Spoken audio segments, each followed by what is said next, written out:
my evidence for the fact that this might be happening is simply that at least in the United States, at least where we have older pathwork communities that have been around for a long time, we're not seeing the kind of response from the environment that the Lecture 75 tells us we would get if we were in the unitive phase. Okay, Lecture 75 says in the unitive phase, the pulse that we put out into the world is a pulse that is kind of organically wholesome and true, and we get back that same kind of energy. And so people, it's an attractive kind of a pulse that people want to engage with similar energies of their own. And that's not what's happening. We're getting people walking away from each other in frustration. We're getting a lot of that. Okay? So that suggests that here at least we didn't make that transition. Now, if you're in Mexico or Brazil or Serbia or whatever, you might be thinking to yourself, well, that's too bad, you know, that happened for you. We really feel bad for you, but we don't expect that to happen here. And so this Pathwork 2.0 thing is really not a matter of concern to us.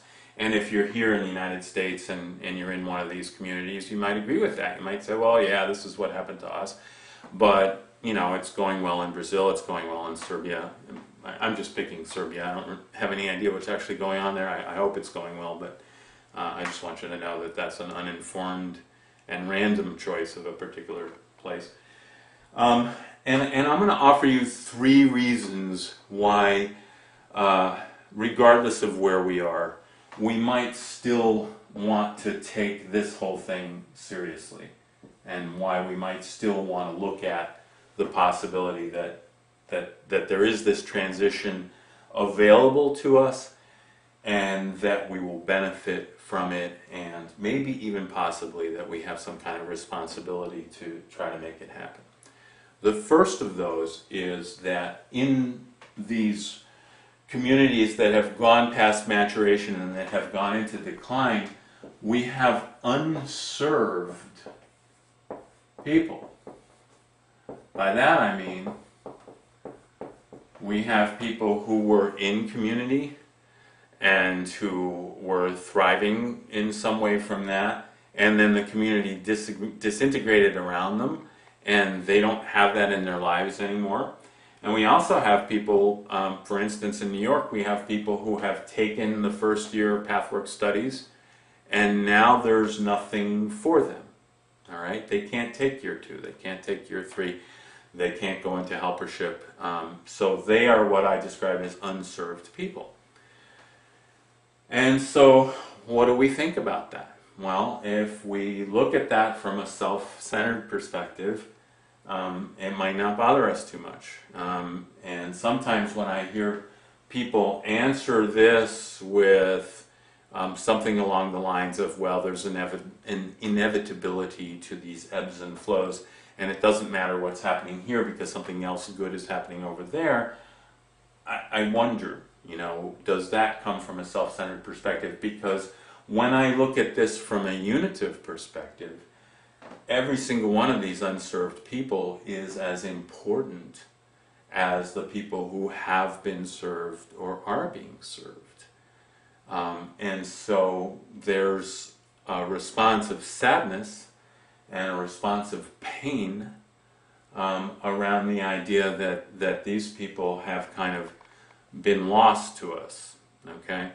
And are just not getting what they want, all right? And so I personally want to respond to that from here, okay? I want to stay in concern about unserved people rather than turning my attention away from unserved people. So how you want to feel about that is, you know, is what you have to decide, and that will probably influence whether you're interested in this, you know, this opportunity that I'm presenting here. Another part of it is that the new communities that are doing better did not spring up completely independently. They kind of have received transmitted knowledge from the older communities, including ideas about what leadership is, about what helpership is, about what conflict resolution is. So there's this possibility of transmission